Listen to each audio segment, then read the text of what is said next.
இன்றைக்கு ஞானம் இல்லாததுனால்தான் நிறைய நம்ம கஷ்டப்படுகிறோம். ஐயோ, ஞானமாக இல்லாமல் நான் ஏமாத்தினேனே, ஞானமாக இல்லாமல் இப்படி வாழ்ந்துட்டேனே. ஞானம் இல்லாததுனால நிறைய பேருடைய வாழ்க்கையில் பெரிய தோல்விகளை நிறைய பேர் சந்திக்கிறார்கள், நிறைய இழந்திருக்கிறார்கள்.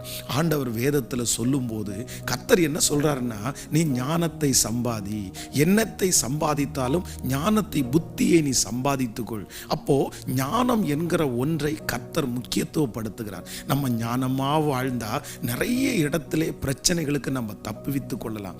அதனாலே இந்த 100 நாட்களும் உங்களுக்கு ஞானத்தை குறித்து, ஒவ்வொரு நாளும் ஒவ்வொரு ஞானத்தை குறித்து உங்களோடு பகிர்ந்து கொண்டு உங்களுக்காக நான் ஜெபிக்க போகிறேன். தயவு செய்து இந்த 100 நாட்களும் இந்த ஜெபத்திலே கலந்து கொள்ள உங்களை அன்போடு அழைக்கிறேன்.